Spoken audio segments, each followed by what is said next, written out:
I'm a hard-working man. I wear a steel hard hat. I can ride rope, a hammer and paint, do things with my hands that most men can't. I can't get ahead no matter how hard I try. I'm getting really good at barely getting by. Good morning. Thanks everybody for coming over here so quickly. I know it was kind of a quick trip and quick turnaround. How about Dr. Humer? Wasn't he great? That was a lot of fun. So I want to welcome everyone to the APPA, SRAPPA, TNAPPA 2016 annual meeting and exposition. I've been introduced before, but I'm Chuck Scott, APPA's president-elect, and I want to thank you so much for being here. Let's give yourselves a round of applause. And I'm working on that, give you all selves, right?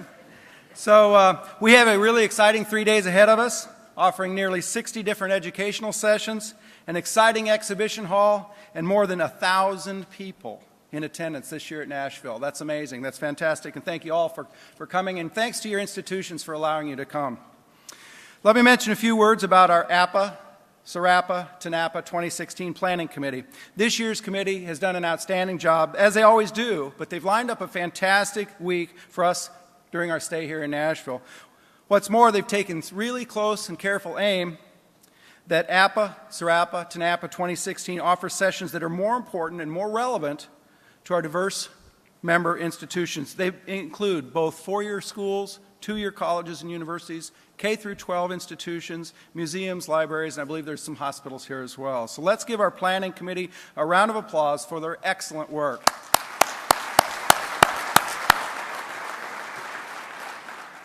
I'm particularly proud as this year we're truly celebrating an engaged membership as we come together as an international community, a regional community, and a state chapter community with this historic Tri-APPA event. Each year, our annual conference serves as our platform for dialogue and public debate on the challenges and critical issues. And together, as leaders in education, we will use our time in Nashville to build consensus and to define our path forward. During the next 3 days, our general sessions will feature discussions on mentoring for the next generations of leaders, transformation of our campuses, and changing our view, and so much more. But before we begin today's plenary session, I'd like to invite to the podium our friend Kelly Baxley from Siemens Building Technologies, one of the APPA, SRAPPA, TNAPPA 2016 chief sponsors. Please welcome Kelly Baxley.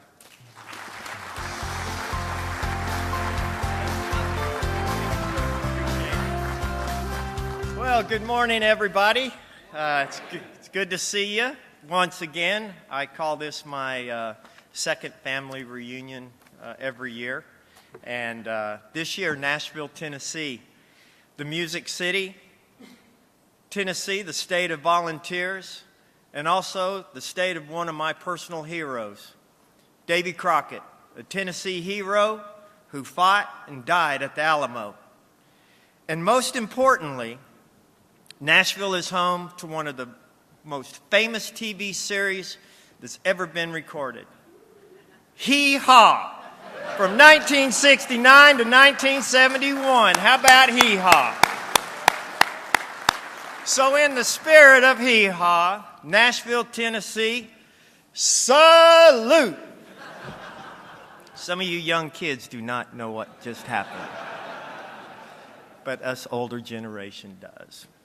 Welcome, APPA members, both domestic and international.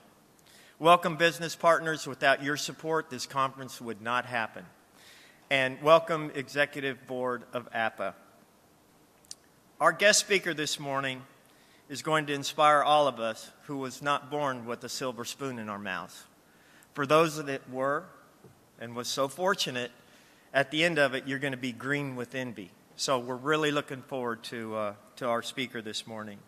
Once again, Siemens has given me the opportunity to welcome APPA 2016. So hello, y'all. Welcome to Tennessee. We've been a firm and staunch supporter of APPA, I know, for the last 19 years plus, because I haven't missed an APPA in 19 years. I'm very proud of my record and my friendships that I've gained over the years. Thank you. I would like to, first of all, thank the man that makes all of this happen within Siemens. Steve Hoiberg, he's in the crowd somewhere. Steve, raise your hand, please. There you go. Steve is our Global Technologies Market Manager for Higher Education. He has proudly served the last several years as a member of APPA's Professional Development Committee and co-chair of the Drive-In Workshop Committee. Ladies and gentlemen, Steve Hoiberg. Thanks, Steve, for continuing to support APPA. This year, we've changed up a few things in our booth. We're going to feature guest expert speakers that are going to perform 15-minute topics of discussion on some of the top topics that's challenging you executives on a daily basis here at APPA. I got my TAPPA in, didn't I? It is my pleasure to introduce to you this morning Leonard Jachimowicz, Vice President, Operations, Engineering, Guest Experience, Global Operations, Marriott International, Inc. Today, Lenny and his team provide business planning, strategy, governance, and operations support to 4,500 hotels across 19 brands in 76 countries. After 44 years, Lenny continues to thrive on the ever-changing hospitality business and gets enjoyment from developing future leaders. He is set for 2 terms on the board of Building Owners and Managers Institute, BOMI International, is a 2005 graduate of Marriott's Executive Development Program, and has been invited by several organizations to speak globally about his career successes, which he describes as moving from the boiler room to the boardroom. Just how did Lenny make it from the boiler room to the boardroom? We'll jump on board, and I'll take you on a short ride of facts. 1972, Lenny was maintenance helper at the 750-room Philadelphia City Line Marriott. 1980, he was the director of engineering. 1984, regional director for New England, overseeing 13 full-service hotels. They added New York, which more than doubled his responsibility, to 27 full-service hotels. 1989, division director for engineering of Courtyard brand. See the steps he's taken? Lenny, I think you were a helper for like one day. 1996, Vice President of Engineering for Marriott Select Services and Extended Stay brands. 2000, Vice President of Engineering for North America. 2009, Global Vice President for Engineering and Facilities. 2014, assumed a leadership role for room operations and guest experience, along with guest room technologies. 2016, guest speaker at the APPA convention. Ladies and gentlemen, Lenny.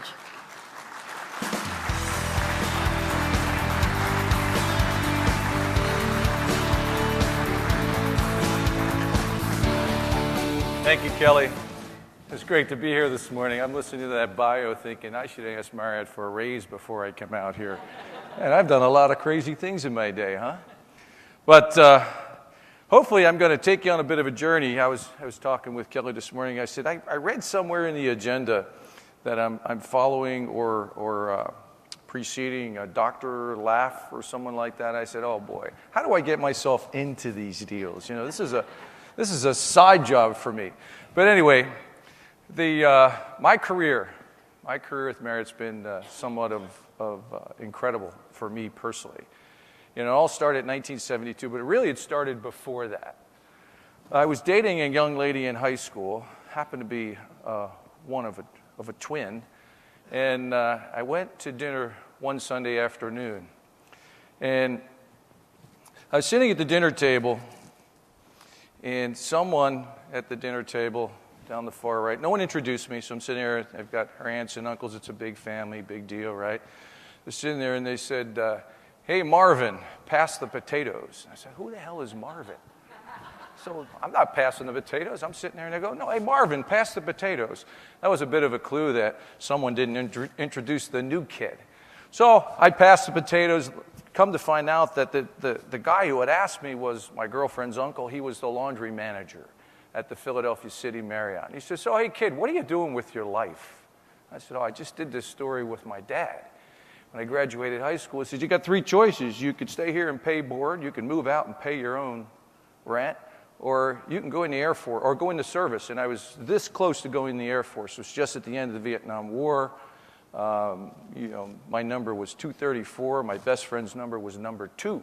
So we went down and we signed up together. And then, fortunately, Nixon had rescinded the draft and went to a voluntary army. So I got saved at that point. But anyway, back to dinner. So Uncle Donald, he says, so what are you doing with yourself? You're out of school now. You got any plans? I said, well, I'm a pretty good mechanic. I'm racing cars. I've got a job over here. I'm playing music. I played music professionally never played in Nashville, by the way. For many, many, many years, I played drums. I said, I don't know, I'm doing okay. He says, no, kid, you're dating my niece. What are you going to do with your life? He says, you come see me next week at Marriott. He says, there's a guy I want you to meet. So I went down to the City Line Marriott. It was the biggest hotel they had in the chain at the time. I think when I started, we had 23 hotels. Anyway, he introduced me to a guy by the name of Don Leslie. And Don was the chief engineer at the time. That was long before we even had directors. And I got a job there as a maintenance helper. And people asked me, so what was your first job with Marriott? I said, well, the guy who walks behind the plumber that carries the plunger that's really not allowed to use it yet, that was me. So I carried the plunger for the plumber. It was a very, very entry-level job. And I learned some things early on about how to do things right and how some people don't do things right. I'll come back to that in a minute. But before I do, I get asked on a regular basis if there really is a Bill Marriott. And do you see him? Do you know him? Well, I'm here to tell you.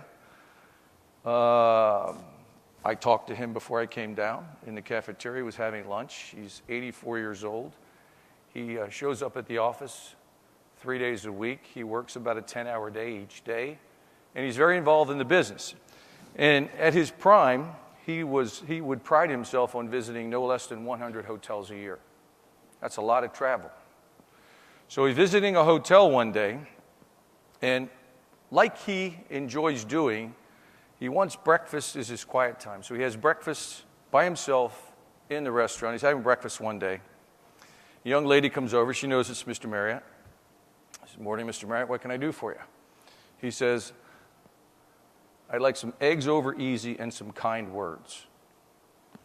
Yes, sir. So she goes off to the kitchen, and you can imagine we probably had 12 cooks on the line that day because Bill Marriott was going to show up in the restaurant. She comes back a little later, and she puts the eggs down, and she looks at him, and she nods, and she walks away. He goes, oh, hold on a minute. Young lady says, where's the kind words? And she looks at him, and she stumbles. She says, don't eat those eggs. So that shows the humorous side of what I think is one of the great leaders of all time. This guy is absolutely incredible. I knew his dad. I had the pleasure of kicking his dad out of my boiler room when I was working the night shift in Philadelphia. One night he wandered in. I said, sir, you can't be in here. He goes, you don't know me, do you? I said, I don't care who you are. You can't be in here. Well, the next morning I heard about that. He actually complimented me. He picked me out of the audience, and he said, there was a young man that threw me out of his boiler room last night, and he said that was the right thing to do. But anyway, my story. So I take the job in Philadelphia, and as I said, I was a helper, entry level, and I was working with a couple of people that, were cutting corners. And early on, I started to figure out who the good guys were, and the guys that were really going someplace, and the guys that were doing it right, and were taking that extra bit of time and effort to deliver, whether it be an impeccable project or good customer service. And then I figured out some of the folks that I was assigned to that weren't necessarily doing it the same way. So it was a good learning early on, and I'll talk a little bit later about personal branding in my chat with you this morning. But at that point, even in the beginning stages, I believe I started to brand myself. I just didn't know what I was doing. I was a young kid. I was 20-something, got married early on, had a couple kids early on. I'm glad I did it that way because let me tell you something. I got 5 grandkids, and that is definitely a young man-woman sport. That is not for me anymore. But let me get this thing moving here. I was fortunate enough when I worked in that particular first job that I bumped into a general manager. His name is Olaf Arnheim. And he took an interest in me. And he, again, much like Uncle Donald at that first dinner, said, so what do you want to do?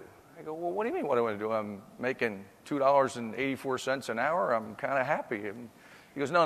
What do you want to do? Because you can't keep doing this. You got to do something with your life. So it was the second time that someone took an interest in me, and I'd like to believe as I go back and reflect on those times in my career that I might have had something to do with it, but I just didn't know it at the time. So maybe I was different. I was always asking questions. I was always challenging the status quo.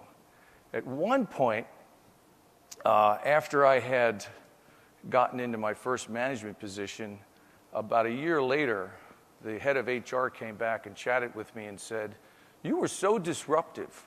We didn't know if you were a union plant trying to unionize the company, so we were afraid to address you head on, or were you just inquisitive and you just kept asking questions and challenging and pushing things to the farthest edge you possibly could?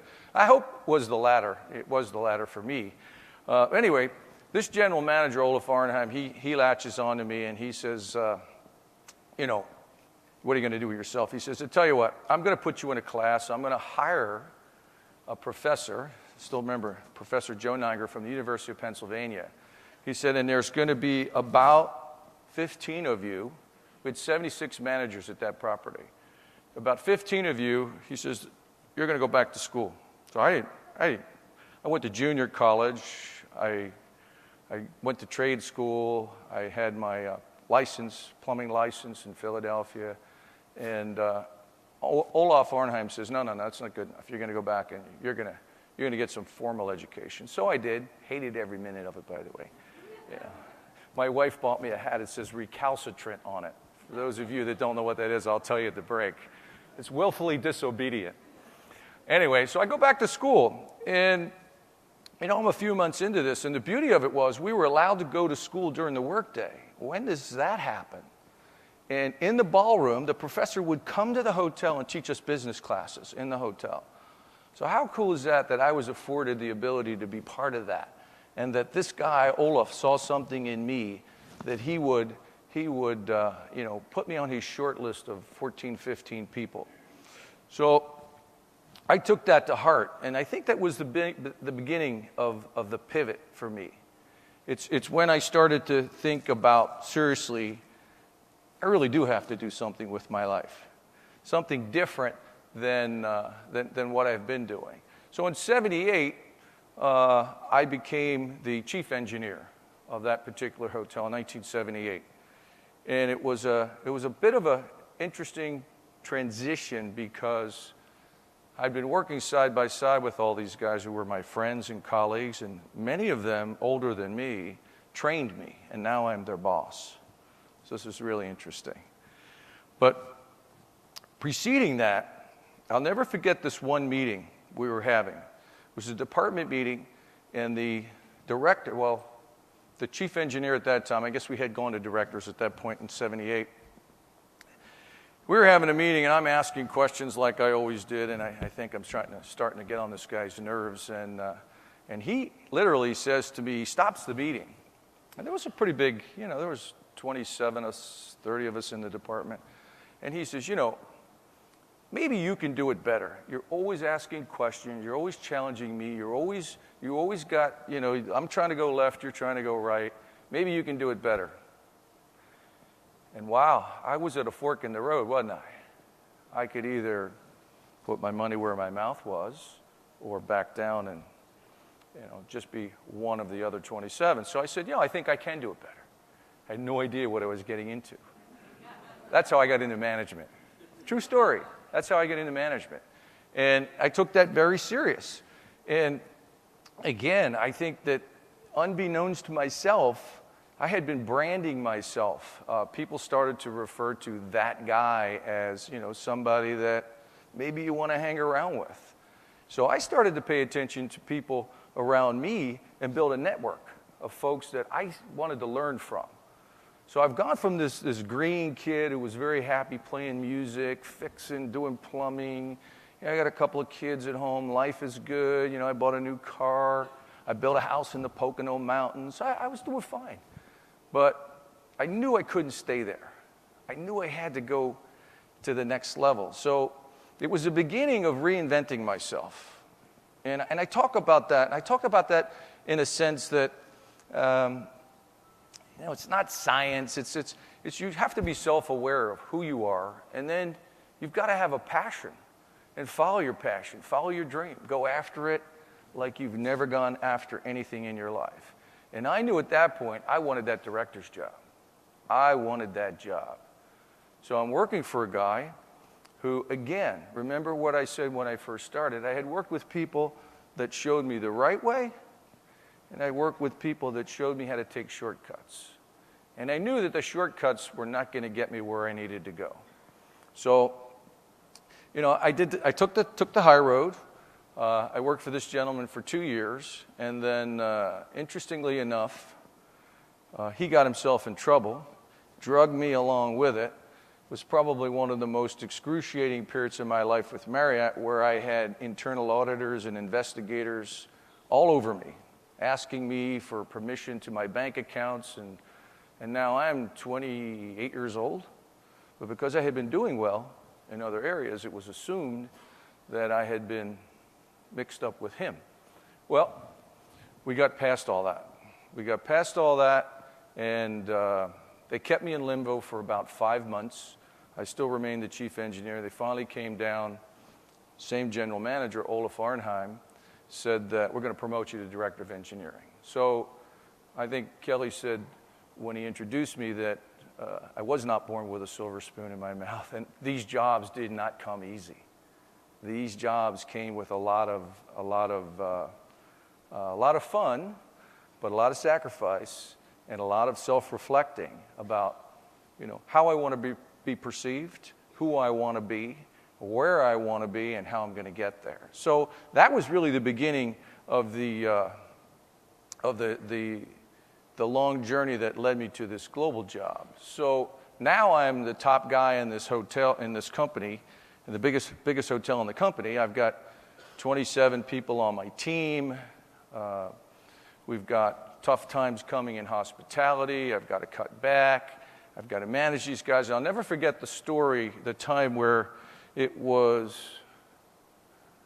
I guess it was 1980, 79, 80, where now I'm the boss. So I get all these guys in the room, and again, it's hard to manage your friends after you've been friends for a long time. It's even harder to manage the people that have mentored and taught you.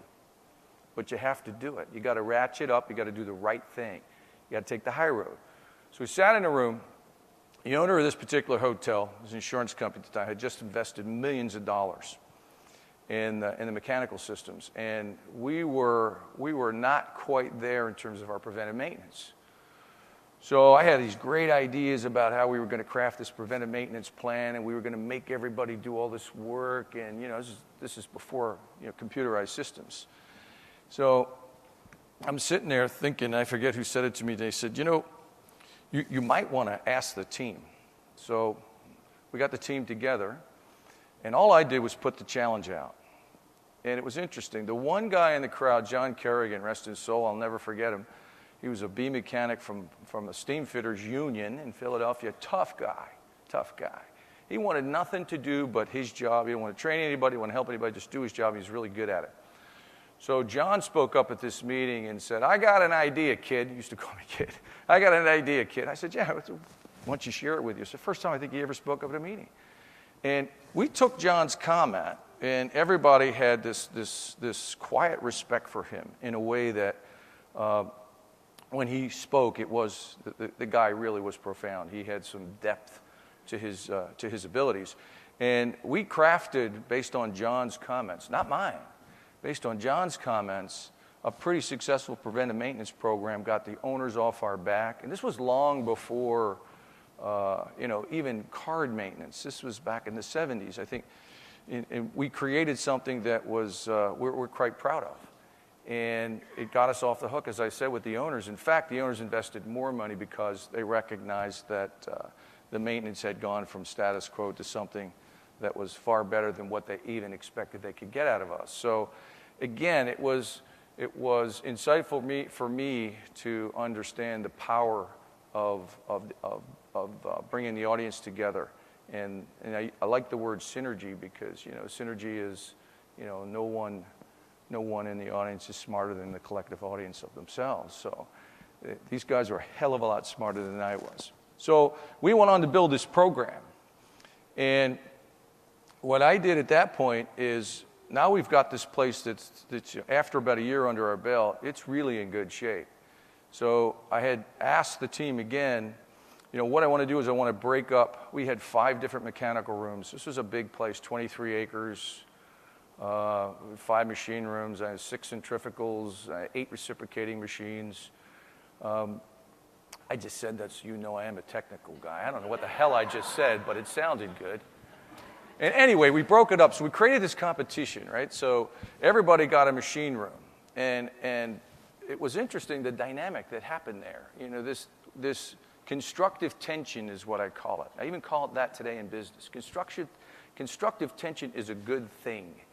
So what happened is we paired the guys up, and they were in charge of the machine rooms. Not the maintenance, because we had teams that did maintenance, but the condition, the look, the cleanliness.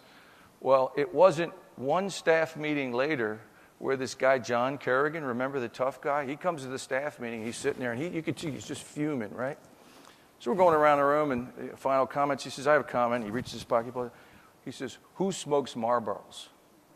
He says, I found this in my machine room. This is a guy who wanted nothing to do with anything other than his job, which was refrigeration. And he was livid. And I found the guys coming in on the weekends, repairing insulation, painting. We created this sense of pride, teamwork, this competition that went on. Have you seen his? Have you seen his room lately? So I had to go and walk. My job at that point was really create this environment for other people to rise to the next level. It was kind of cool. I didn't have to do it. I didn't even have to think about it. So anyway, that was a lot of fun for me, that particular point in my career, going from the guy who walked behind the plumber, carrying the plunger.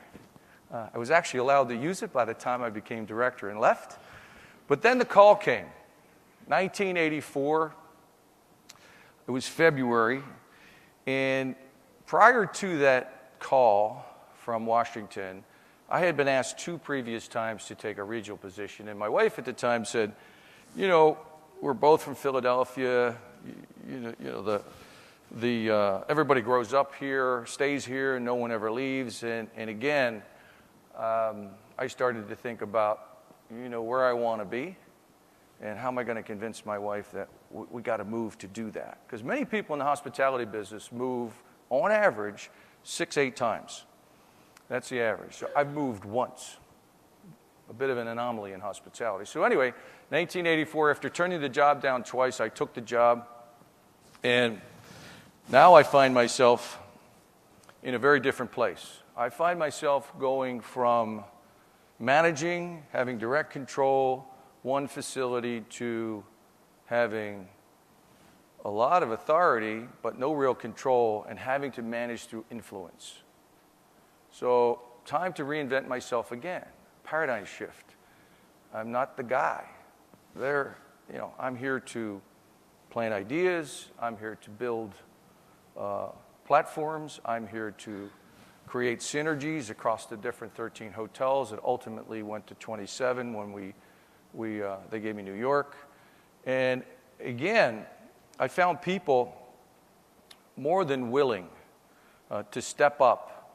And what I looked for at that point was the people that had the skill set and the passion and the appetite to step outside their core job and let them run with it. So we had people in Boston that were working on consolidated contracting. You know, of course, I was in the mix. I didn't let them run loose because these were big deals. But we did the first consolidated contracting for trash hauling in Boston in 1985. Funny story there. I tried to do it when I went to New York in 1986, and I got invited to dinner at the Twin Towers with my wife, with the D'Ambrosia family. True story. Paul and his brother invited me and said, it doesn't work that way here in New York, fella. It's like, it may have worked in Boston, but you know, we have these family agreements. I said, oh, I understand. Okay. So again, another learning for me. One size does not fit all. That was probably the first time I ever had indigestion over dinner. I couldn't wait to get the hell out of there. But these guys were teaching me, and they were kind enough. They were about my age. They had been, you know, third generation. They were nothing but gentlemen, nothing but businessmen, and they educated me on how to come into New York City and do business properly. And again, I was fortunate to surround myself or listen to people that were willing to help me as opposed to throw me under the bus. So I get into this regional position. I want to share with you another quick story. It's February. I take the job. In May, we're opening the biggest hotel that I had been affiliated with at that point was a 1,250-room Boston Copley Hotel, opened in 1984 of May. But I took the job in February, stayed in Philadelphia, and started to fly around. Now, I had gotten in my pickup truck every day and went to work. I didn't get on an airplane. And suddenly, I find myself on first-name basis with all the flight attendants and pilots on the Eastern Shuttle. So Eastern Shuttle, now defunct, runs up and down the East Coast. So very different, right? And I go to my first staff meeting in February, Hunt Valley, Maryland, Marriott. And I'm by far the youngest guy there by 15, 20 years. And these are guys that would call on me and inspect my hotels that now I'm a peer. So I'm sitting in the back of the room, and the vice president at the time of the discipline is talking, and you know, I'm sitting in the back just thinking, well, why do we do it that way? So finally I speak up, I raise my hand, and I asked a question. I said, have you ever thought of doing this differently? So he motions over, he looks at me, he says, how long you been in this job? I said, oh, about 2 months. He said, you keep asking questions like that, you won't be here another 2 months. Now sit down. I went home that night, and I told my wife, I have just made the biggest mistake of my life. I said, I don't know how we're going to unwind this. We're moving. We sold the house. We're having a house built in Virginia. I said, I can't be part of this. I said, it's like the old boys network. I don't know how to go in there and be successful. So what do I do? So I went up to Boston, and I figured that if I could show success on a small footprint of 13 hotels, that maybe someone would pay attention. And we started to do some cool things in Boston. I told you about the consolidated contracting. We engaged some of the sponsors that are here, Carrier, Siemens, and they came out and started to put together inner city training programs tailored for Marriott. We invited other people from other regions to come in, and we started to showcase what's going on in Boston. Pretty soon there was a buzz like, who's this guy in Boston? What's he doing? You know, people were talking about it. So again, it wasn't me. It was the people that had the passion and the know-how to do this. All I did was create an environment to allow it to happen. And, you know, give them some air cover and go out and get some sponsorship money. And this is in the 80s, right? So it's pretty cool. Another thing that sticks out in my career, I think it was 1985. Remember the group that I had come into, these other gentlemen that had 15, 20 years on me. And human resources and engineering facilities in our company, we call it engineering, were always what I thought redheaded stepchildren. So we were always one step behind marketing, food and beverage, sales, finance, always. And I made it a personal goal to get an equal seat at the table with those other 5 disciplines. There were 7 disciplines. I'm leaving one out. But 1985, we had an opportunity to meet with our big boss, our senior executive. And in that meeting, I asked a question. Again, it's no wonder why my hat says recalcitrant. I said, why is it that the engineering discipline, I didn't care about HR at that point. It was all about engineering. I said, it's the only one that doesn't get stock options. Many of these guys didn't even know what stock options were. I went and studied what stock, I didn't know either. I went and I studied, I talked to other people, and I said, this is how you get rich in Marriott? And we don't know about it in engineering? I said, we're going to do something about this. Do you know that after that meeting, I had all these people come to me and say, you're out of line, you're crazy. We're trying to lobby for a bonus. I said, look, do the math. Forget the bonus. The stock options is where the big money is. You got to pay attention to what everybody else is doing, why they're so happy. We're the only ones not walking around, not driving brand new BMWs. There's something wrong with this picture. The bonus will come. I said, we got to lobby for stock options. And I took up the challenge to get the team aligned around stock options. And to this day, I'm proud to tell you that, we still get, well, they've rescinded them. They're restricted stock units now. But, 6 months later, HR drafted off of our efforts. And it was the beginning of elevating the engineering facilities discipline to have the same level seat at the table as all these others, food and beverage, marketing, sales, finance. So that was another one that I'm quite proud of, that again, collectively, I had to get the audience behind me, get the group behind me, and it didn't start out that way. It started out that they were all stacked against me. So, where am I here? 89. So then I leave this regional job.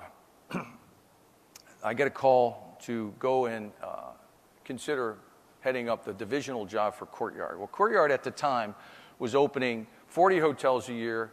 They were not very big at the time. I think we had 125 hotels, but 40 hotels, new builds, all new builds a year, owned by institutional owners, limited partnerships.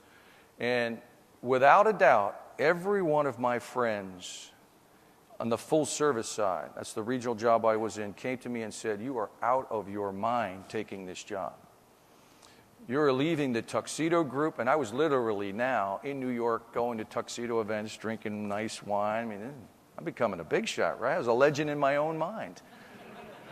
So they came to me and literally said, Lenny, you don't want to do this. This is, you're happy over here. Yeah, and I'm thinking, I was happy playing music. I was happy running one hotel. I was happy doing a little plumbing, making money, a good living.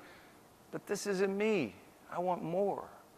I gotta reinvent myself one more time.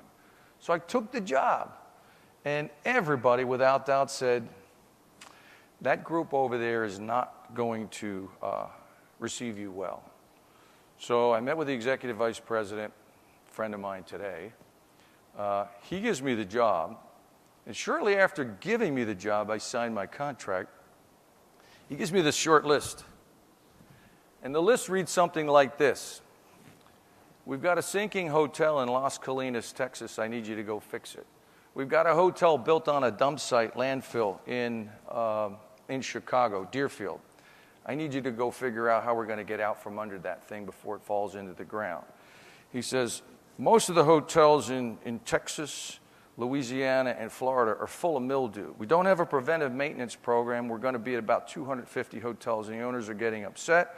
We don't have a renovation program to renew the rooms and the lobbies and the restaurants. He says, and welcome aboard, and you go figure that out. Once again, I went home and told my wife, I think I made the second biggest mistake of my life. Anyway, it was all that, and I'm faced with a team on the other side that did not like people from full service. Our companies were separate business units at the time. They were all up under separate leaders. We had an executive leadership team for every brand, and we never spoke to each other. It was crazy, just crazy. So I remember going over, starting to try and put some programs together, trying to get some wins under my belt, and I'm getting like nowhere. And there's a small group of people that, every time I take a step forward, they're trying to knock me back too. So I thought, you know what, this may be the end. I actually did. I thought, well, maybe my career's over, maybe I go look somewhere else. Because in those days, if you went and took a step up and it didn't quite work, you rarely could go back to your old job. Just how it was. So I thought about it, and I said, well, before I do that, I'm going to meet with a couple of these folks one-on-one. And I did. And I picked the ringleader first. And I said, look, I'm just here, like you, trying to figure out how to get some things done that the boss needs to get done, and we need to collectively work together on. And that you seem to be in my way every step of the way, and I don't get it. I don't understand. And what I found out is that they had been trying to build some of these programs. And by the way, I didn't mention that the guy before me, he got fired. To make this story even a little bit more interesting, he got fired, and they were influential in getting him removed from the job. So I said, hey, I want to work with you, I want to partner with you. At that point, I had a pretty big staff. I had 4 directors, I had 23 managers, and we only had 200 hotels or 250 hotels. I had no idea what all these people were doing. I said, give me 6 months. Give me 6 months and work with me for 6 months. And after 6 months, I said, if we can't get along, then one of us is going to have to leave. I said, but I want you to know right up front, my intent is to be here to turn the lights out. I'm not going easy. So let the games begin. And we started to work. It was a little bumpy and chunky in the beginning, and there was, and I came to learn that one particular lady who was a vice president on the other side, she was in charge of product development, and she viewed me as taking her work. Once I got insight to what was really driving this behavior, I had to figure out a way that I don't care where the work gets done. Even today, for me, it's not about getting the credit, right? It's about getting the business to rise to a level collectively by working across these different, sometimes difficult audiences. So we were successful. And then in 1992, again, a difficult moment. One of my good friends was running Fairfield Inn. Like Courtyard, it was a homegrown brand. It was under the same executive vice president. They were combining the 2 brands. And so they called Bob and myself in to a meeting, and there was an HR person sitting there, which is never a good sign, by the way. Watch those guys. Hope there's no HR people in the audience. I love you guys. Not really. Not really. But anyway. Can you edit that from the film, please? So there's an HR guy sitting there, and the big boss comes in, and he says, okay, listen, I got 5 minutes to talk to you 2 guys, and you're running Courtyard, you're running Fairfield. He said, there's one job between the 2 of you. Here's your consultant, here's your HR guy. I think it wasn't Accenture, but it was one, Ernst & Young. Ernst & Young, here's your, and again, now, I'm still fairly early on in my career, right, to be playing in this pretty big arena now. And I got to go head-to-head with my friend, and one of us is going to get the job. And the other guy, he's either going to work for the other guy or he's going to go find another job somewhere else. So long story short, we meet with the executive vice president, and we couldn't come to terms on a plan, the other guy and myself. So I said, I'm not going to go in there and compromise my beliefs in terms of what I think the right path forward is for the company. So let's just go tell Bob, his name was Bob, ultimately became president. Let's tell Bob that we can't agree on this. Well, I went in and told Bob that. Bob went ballistic. I thought, okay, number 3, honey, I think I made a big mistake. I might be around more often. Fired a guy cutting the grass. I think I could do it myself. I'm going to be here. Anyway, once Bob calmed down, I did get the job. And again, it was very difficult for Bob to come up under me. And I mentioned that I had 4 directors and 23 managers just running what I think today was a pretty small job. When I was finished, and this is not, I'm not sharing this with you because I'm proud of this. I'm sharing with you because it's the reality of being in business today. It's a challenge we all face. There's only $1 and there's $10 of work. So you've got to be skillful enough to figure out, how am I going to get that $1 or at least a piece of it? So one of the things I did is we got these 2 divisions combined, Courtyard and Fairfield. We looked at, what are all these people doing? They're opening hotels. Pretty much that's all that we're doing. No maintenance again. And so we reorganized, and when we were done, there were 2 directors, and there were 6 managers. 2, 4, 6, 8 managers, ultimately 6, and ultimately 1 director and me. And it's interesting. Every time, I'm a pretty good negotiator, and if I have to sit, on the plaintiff's side and argue a case, or the defendant's side and argue a case, I can argue pretty compelling on both sides. I suspect many of you can do the same. But at the end of the day, what I was challenging my team at that point is, let's really crystallize and align on what is the work. What is it that we have to get done here?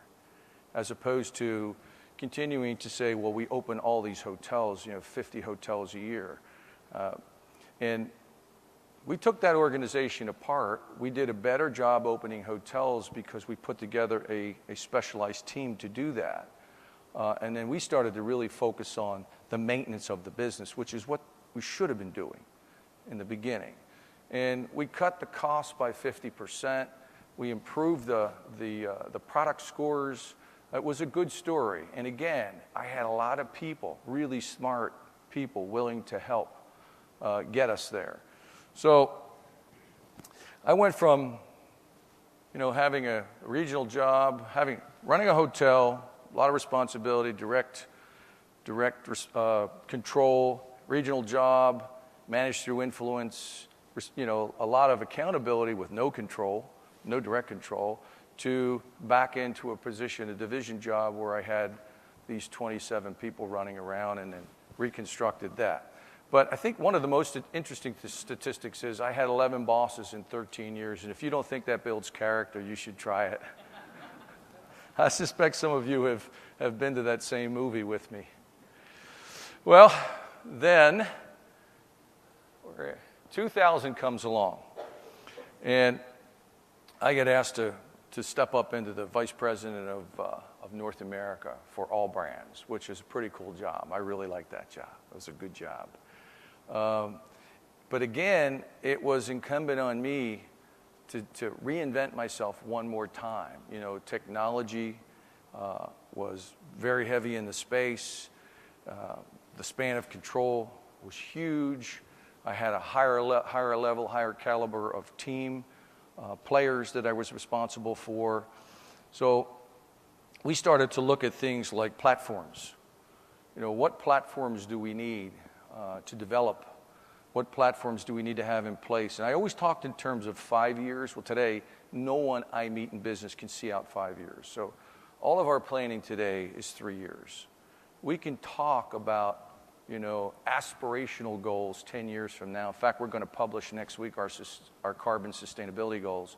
They're 10 years, but they're aspirational because we don't know what technology is going to be here 5 years from now. It's going to help us get there.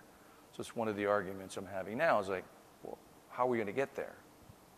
CEO says, you'll get there. Or somebody will. Yeah. You read between the lines on that one. Thanks, Arnie. I got it. So again, there's a theme here with whether consciously or unconsciously and how I've been able to manage and continue to move myself through a very complex organization and a matrix organization. But the first thing I did was, form a group because I'm not a technology guy, right? I mean, my background's in mechanical engineering. I'm a plumber. I'm not even the guy that uses the plunger, remember? So we formed a steering committee, and these were the brightest minds I could find. I mean, we got some really smart people in Marriott, many of whom have graduated from your universities with higher ed degrees, and they did some remarkable things. They started to put together a roadmap back when people weren't talking about roadmaps in 2000. Today they talk about them all the time. We started to lay out what the future could look like. We had a financial plan that would underpin our 3-year strategy. We had some pretty skillful people that were able to go to the table and negotiate with the finance group to get funding for this plan. And I'll never forget the one meeting I went to. It was the Global Discipline Conference. We call it GDDC. Don't ask me what the other D stands for. I can never remember it. But we went in there with the other 6 disciplines, five disciplines. HR was not there. That was by design. And we presented our plan. And I was telling the guys, I said, look, I really, you were right. I mean, I come from very humble beginnings. You know, I don't have multiple master's degrees, although I graduated from some pretty cool programs, and I've been afforded the ability through Marriott to go to some of the coolest schools in the world. But I didn't graduate from any of them. And it's one of the things that I'm probably still on my bucket list. I don't know if I'm going to get to it or not. After a month in Italy and a bigger book, no, probably not. But we put together this technology group, and we were presenting. And I said to them, I said, you know what? All of the business people, at least at Marriott, everybody comes in with these huge decks. And it's like history is repeating itself again today. People aren't using PowerPoint anymore. They're using stickmen. This is kind of old-fashioned already. And I said, look, does anybody have the skill to draw me a picture, I don't care what it is, that tells the 3-year story on one page?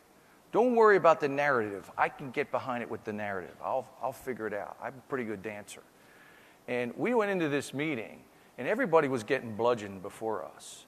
And we went in with one page, and people were sitting at the table going, well, where's the rest of it? That's it. And we talked. We talked about what this discipline could be.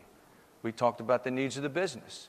We talked about recognizing the fact that there isn't enough money to go around and fund it all. But then I talked about, let me inform you, as the subject matter expert for the company, what the risks of not getting behind this 3-year plan look like. And that was a turning point. People were like, we weren't threatening people, but owners aren't happy. We can't continue down this path for another 3 years. We want to develop more hotels. Our strategy at that point was to work with owners that would do 20, 30, 40 hotels, not 1 or 2. Well, that went out the window when the economy collapsed. We have like 600 owners today. Even more complex business. So we put together these plans. We presented them in a way. We got funding. Once again, it was pretty successful for the discipline. So we started to build out these platforms. I'm sorry, I got to keep turning around here. We put some programs together like GST, Guest Service Technician. So I know a lot of you or all of you are in the education sector. 4 or 5 weeks ago, I was talking to some folks in the senior living community sector. And it's very interesting, the similarities we have. At the end of the day, we're all in a hospitality business, whether you're taking care of the kids staying in the dorms, or you're taking care of the folks that own and run the buildings, and many of these, I'm sure, are funded by states and pension funds and whatever. We're all in a hospitality business. We have to teach our people how to be nice to other people.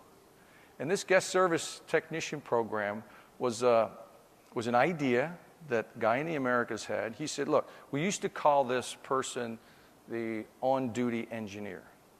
That doesn't even sound good, does it? On-duty engineer. So he says, look, I want to punch up the service levels of the guy who shows up at your room when you have a problem. I want to take that program. He says, give me some runway here. Give me a little bit of money. He says, I want to put some training behind it. We're going to dress them different. We're going to teach them how to speak different. We're going to get the channel locks out of their back pocket. We're going to buy them a little nice black bag. And these are probably going to be guys that are not down in the boiler room punching the tubes.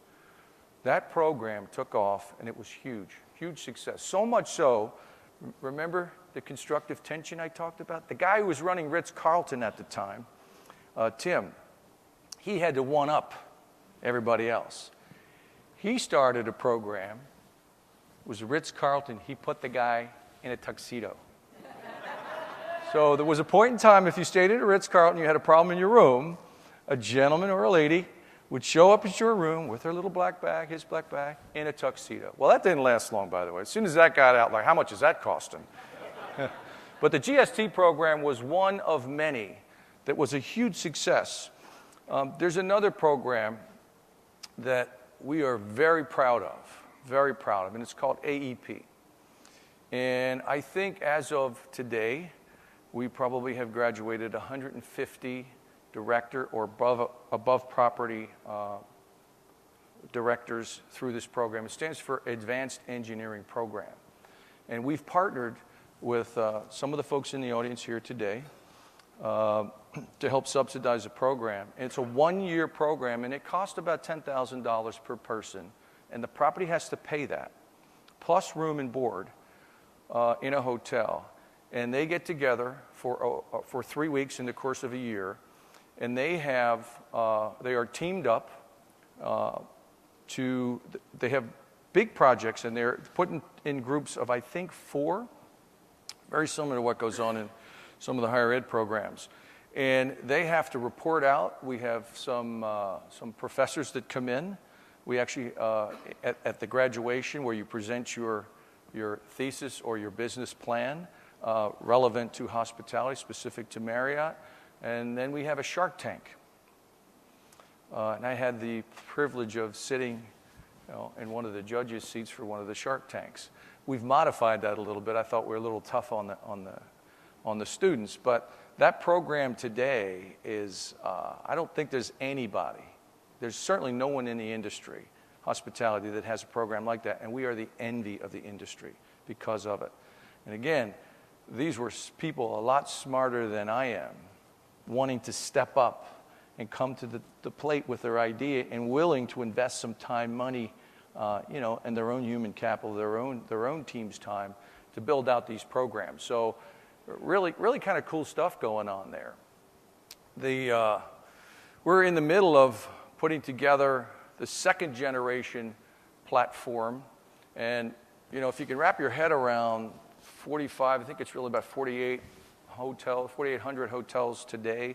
How do you put a program together for 4,000, 5,000 hotels? Well, it takes time, takes patience, takes a lot of smart people, takes some vision, takes some risk-taking. And we're in the middle of rebuilding, taking 3 of our current platforms, collapsing them into one.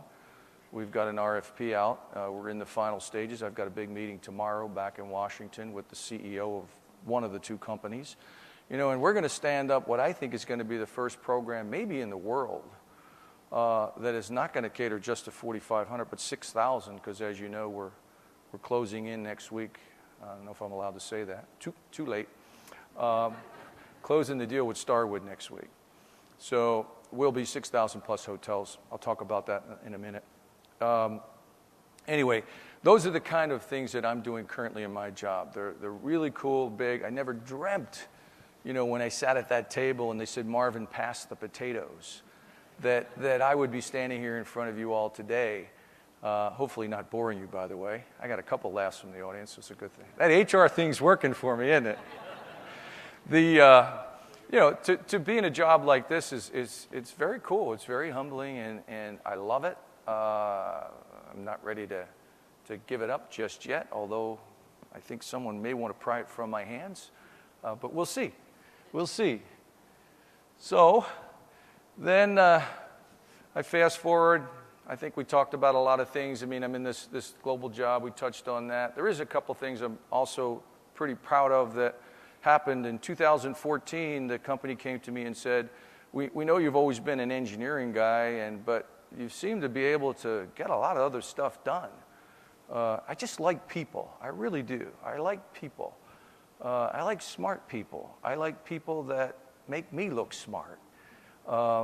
by the way, for all of you, there's a clue. I mean, surround yourself with really smart people and listen to them. A lot of people surround themselves with smart people and don't listen to them. As hard-headed as I am, it took me a long time to figure out. Shut your mouth and listen. You know. But in 2014, they came to me and they said, hey, we'd like you to lead room operations and guest experience. I said, okay, all right, I'll try it. I don't know much about it, but I knew the people over there. We worked closely with rooms, housekeeping, cleaning, front desk, bell staff. Little did I know how that was going to blossom and turn into a huge opportunity for me to even one more time reinvent myself. So I have guest experience room operations, and then not within 90 days, it was 5:30 at night. I remember the boss coming to my office saying, he says, we got this thing called guest room entertainment. We're trying to figure out the next generation of technology to put in the guest rooms because the experience at home is far greater than the experience you get in your hotel. And it used to be the reverse. Remember, you used to go to hotels and watch movies. And then somehow we fell behind like by 10 years. So they asked me to head that up. And that has been the most exciting part of this quartile of my career. We've got 600 hotels under contract. We're trending towards 1,000. Next year, I'll add another 2,500. We're in Europe finishing proof of concept. We're standing up POC in Middle East Africa. And I had a really good conversation with Asia, who really doesn't want to play at this point, but they're going to play. So I got to do a big deal with Netflix. I mean, here I am, flying out to San Jose, rubbing elbows with these guys who could care less about hospitality. But we needed them. We needed them big time. And again, pulled on some of these skills that I've been afforded to be, confronted with, or I call it the gift that was given to me, to use some of the negotiating skills that we got the deal done. And we're the only hospitality company in the world that's got a licensing agreement with Netflix. So a lot of cool stuff, way beyond my core job of facilities and maintenance and capital planning and project management. So I'm having a lot of fun, in case you haven't figured that out. Let me start to wind this thing down. I don't know, I'm out of time here. Are they going to throw me off the stage? Or I won't charge you overtime. How's that? There's a couple things I want to leave you with, right? I was in this executive development program in 2005, and I really was fortunate enough to have Stephen Covey come down and teach a portion of the class. Now, he had been pretty far on in his career, and he had a lovely young lady that was helping him get through some of the particulars of the class, but he's a really interesting guy, and he shared something that I never forgot. Most people talk about the 7 habits and sharpening the saw. What struck me when Mr. Covey was teaching us is really where you spend your life. Where do you spend most of your time? And I use this when I'm mentoring these young kids. I even use it on my wife. It doesn't work, by the way. I always why are you so worried about that? Can you do anything about it? But I find most people, believe it or not, statistically spend 80% of their professional time worrying about things, concerned about things they have no influence over. None whatsoever. So I tried to take that personally and consciously make an effort to shift where I spend my time, from concern to influence. And stop talking about it, stop worrying about it. If it's a foregone conclusion, someone else is making the decision, it's far beyond my control, then let me go work on things I can really influence on behalf of the company, on behalf of the people, on behalf of the platforms and the programs. And that's been a good true north for me. It's really helped. I'm just sharing some insights with you now. It's really helped me shift my behavior, if you will, in business, to focus on the things I really can make a difference, where I really have some influence. I can make change happen there. So, a couple of themes. All my career, early on, not really knowing I was doing it.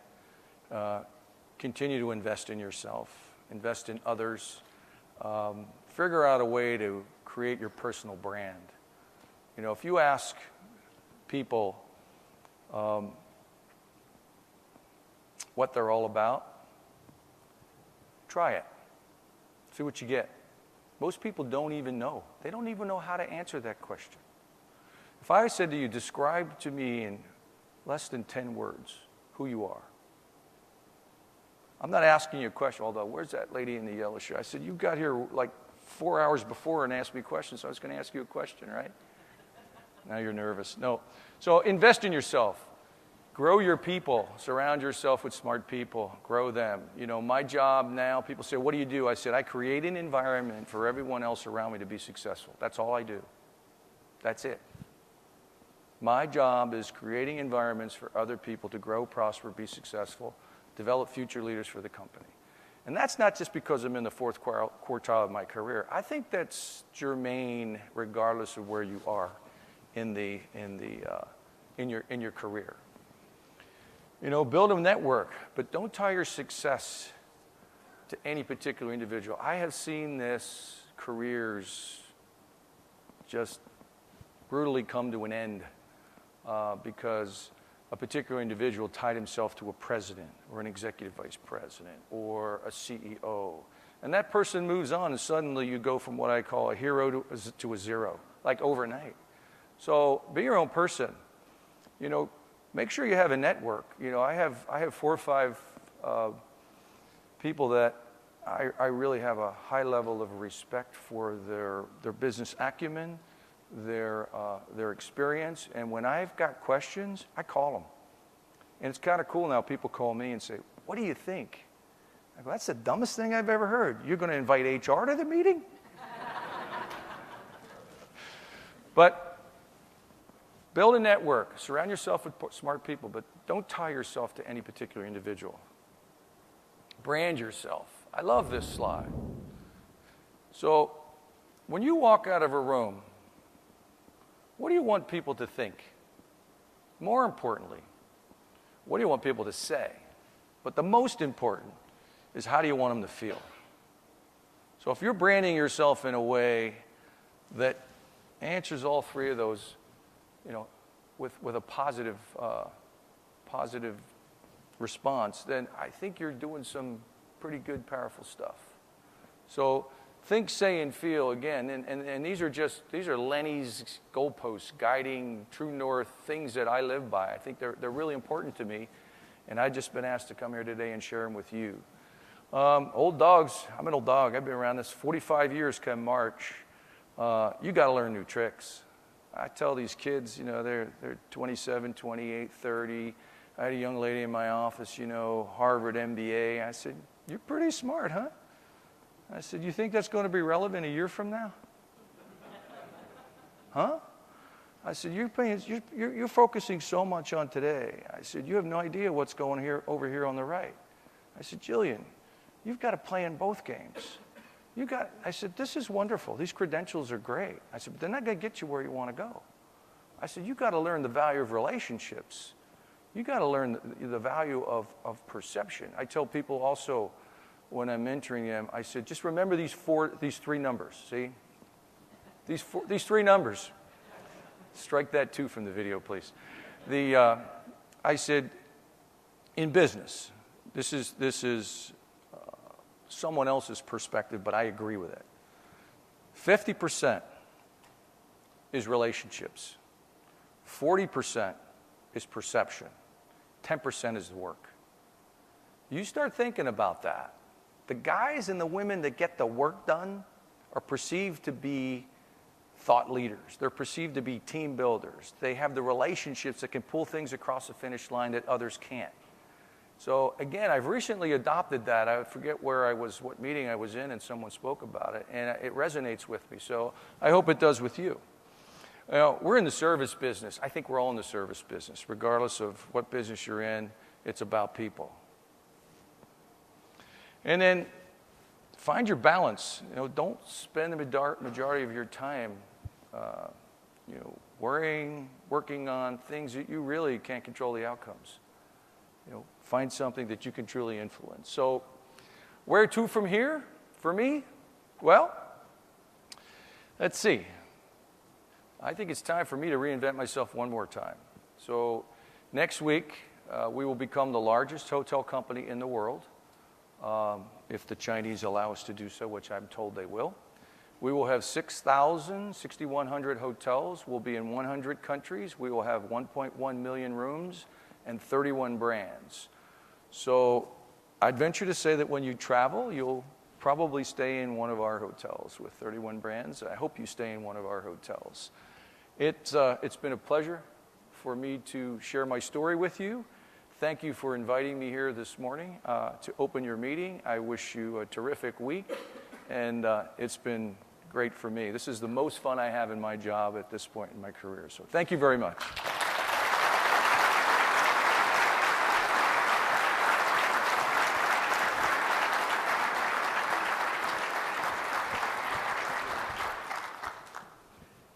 As Kelly said, yee-haw, nice work, nice work. So I want to thank Kelly and Leonard Jachimowicz for your work and your presentation. Similar to you reinventing yourself, and many times we in this room have the opportunity through our APPA programs to reinvent ourselves. And your story is truly an inspiration. You're the personification of dedication and of hard work. So thank you very, very much. And Kelly, on behalf of APPA, SRAPPA, and TNAPPA, its officers and our respective boards of directors, and our member community, I want to express our appreciation for your truly magnificent support provided by Siemens Building Technologies each year at our annual conferences and our regional conferences and also at our chapters. So thanks for being such an important part of our strategic business partnerships. Can't do everything without you. Now it's time for the opening of the APPA, SRAPPA, and TNAPPA 2016 Hall of Resources. It's located in Exhibit Hall A in this facility. The presidents of all three associations, APPA, SRAPPA, and TNAPPA, will be cutting the entrance ribbon as we head into the hall. I know all of our business partners will appreciate you spending time with them, so please make sure that you build those relationships. And thank you all again for being with us this morning. Have a great day.